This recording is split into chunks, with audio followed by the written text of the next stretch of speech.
কালকে সাংবাদিক পেটানোর একটা মিশনেই মনে হয় নেমেছে তারা, এমন একটি মনে হচ্ছিল আমাদের কাছে। চেয়ার তুলে লাঠি দিয়ে গাছের ডাল দিয়ে যে যেভাবে পেরেছে সেভাবেই আসলে গণমাধ্যম কর্মীদেরকে আক্রমণ করেছে। আমাদের যে সাংবাদিকগুলো অসুস্থ হয়েছে, যারা হাসপাতালে আছে, এখনো পর্যন্ত তাদের কোনো ধরনের খোঁজ খবর নেওয়া হয়নি। আমরা 5 দফা দাবি দিয়েছি কালকে রাতে, আমাদের 24 ঘন্টার একটা আলটিমেটাম দিয়েছি।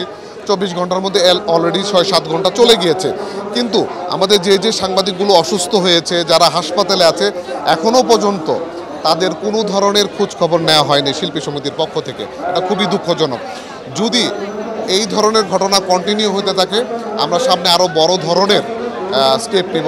তার মধ্যে আমরা শিল্পী সমিতির সাথে আমরা দফায় দফায় বিভিন্ন ধরনের কমিউনিকেশন করার চেষ্টা করতেছি, কিন্তু তারা আমাদের সাথে এখনও পর্যন্ত কোনো ধরনের ইয়ে করে না। যেহেতু আমরা 24 ঘন্টা ওয়েট করি, তারপর আমরা সিদ্ধান্ত দেবো কী করবো। আমি দেশ টিভিতে আছি, আপনারা জানেন গতকালকে নতুন যে কমিটি শিল্পী সমিতি, সেটা একটা মিলাদ মাহফিল ছিল। আমরা সেটি মূলত কাভার করতে এসেছি, এবং কাভার করতে এসে শেষ মুহূর্তে আমরা দেখছি এক গণমাধ্যম কর্মীর সাথে শিবাসনের একটি ঝামেলা হচ্ছে। আমরা যখন সেটি নিবৃত্ত করতে যাই, তখন আসলে তারা তেড়ে আসে আমাদের দিকে, এবং জয় চৌধুরী আমরা দেখলাম তিনি আক্রমণতা করছেন। আমরা একটু পরে দেখলাম আলেকজান্ডার বো, রুবেল, তারা আসলে দৌড় দিয়ে আমাদেরকে মারার জন্য উস্কে দিচ্ছেন। তাদের যে ফাইটার আছে, তাদের যে এফডিসি সদস্যরা আছে, তাদেরকে উস্কে দিচ্ছেন। উস্কে দেওয়ার পরে কিন্তু চেয়ার লাঠি দিয়ে আসলে যাদেরকে আসলে ওই সময় পাচ্ছেন তাদেরকে আসলে হামলা করছেন। এবং তারা একটা পর্যায়ে এমন হয়েছে আমরা কাউকে সেভ করতে পারবো না। আমরা যদি কাউকে সেভ করতে যাই, উল্টা আমাদের উপর কিন্তু আক্রমণ করছে। অর্থাৎ কালকে সাংবাদিক পেটানোর একটা মিশনেই মনে হয় নেমেছে তারা, এমন একটি মনে হচ্ছিল আমাদের কাছে। নতুন কমিটিতে যারা আছেন তাদের কেউই আসলে ফোন করেনি, কোনো খোঁজখবর নেয়নি, এবং যারা আসলে এখনও হাসপাতালে ভর্তি আছেন তাদেরকে আসলে খোঁজ নিয়েছে কিনা এমন তথ্য আসলে আমার কাছে নেই। চেয়ার তুলে লাঠি দিয়ে গাছের ডাল দিয়ে যে যেভাবে পেরেছে সেভাবেই আসলে গণমাধ্যম কর্মীদেরকে আক্রমণ করেছে, এবং সেখানে ফাইটার থেকে শুরু করে কিছু সংখ্যক শিল্পী, এবং আমরা বলবো যে কিছু সংখ্যক, সব শিল্পীদের দোষ দিব না, তবে এখানে শিল্পীদের যারা নেতৃত্বে আছেন তারা দায় এড়াতে পারেন না। আমরা বলবো অবশ্যই এই সশস্ত্র হামলার বিচার হওয়া উচিত, এবং এর দৃষ্টান্তমূলক শাস্তি আমরা দাবি করি গণমাধ্যম কর্মীরা, এবং এটা আমরা শাস্তি চাই। তাদের মধ্যে কোনো রকম প্রতিক্রিয়া নাই, তাদের মধ্যে কোনো রকম অনুশোচনা এবং প্রতিক্রিয়া নেই। 8 ঘন্টা পেরিয়ে গেছে, তারা এখন পর্যন্ত কোনো গণমাধ্যম কর্মী যারা আহত তাদের খবর তো নিতে জানিনি, তারা এখন পর্যন্ত যোগাযোগ করার চেষ্টা করেনি বিন্দুমাত্র যে তারা কেমন আছেন। পাশাপাশি আমাদের সাথে যারা তাদের তদন্ত কমিটিতে আছেন তাদের সাথেও যোগাযোগ করেনি। আমরা চাইবো যে 24 ঘন্টা আলটিমেটামের সময় দেওয়া আছে, তার মাঝে এখন পর্যন্ত যেহেতু সময় আছে, শিল্পী সমিতির কমিটির যারা আছেন তারা অবশ্যই বসে সুষ্ঠু সুন্দর সমাধান, আমাদের তদন্ত কমিটিতে যারা গণমাধ্যম কর্মীর প্রতিনিধি আছেন তাদের সাথে বসে আমাদের গণমাধ্যম কর্মীদেরকে এর একটা সুষ্ঠু সুরাহা দিবেন, এবং এর শাস্তি যেটা সর্বোচ্চ শাস্তি সেটা আমরা দাবি করি। তারা কিন্তু যখন বলছে শিল্পী সমিতির ভিতর থেকে ধরো ধরো মারো, তখনই এই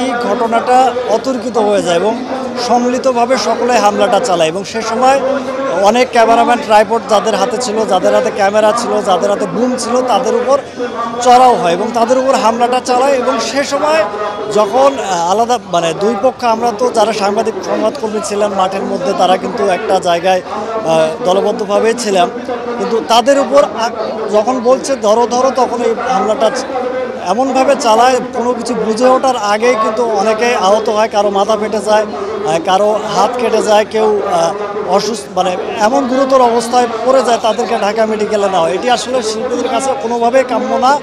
এবং মূল যে বিষয়টা, যে ঘটনাটি শিবাসন প্রত্যাশিত হলো সত্য, গত রাত থেকে এখন পর্যন্ত তারা হাসপাতালে 4 জন ভর্তি আছেন, কাউকে দেখতে যায়নি। তারা এখন পর্যন্ত তাদের মধ্যে যে গিল্টি ফিল সেটা এখন তারা প্রকাশ করেনি তাদের কর্মকাণ্ডে। 24 ঘন্টা আসলে আগামীকাল সকালে শেষ হবে।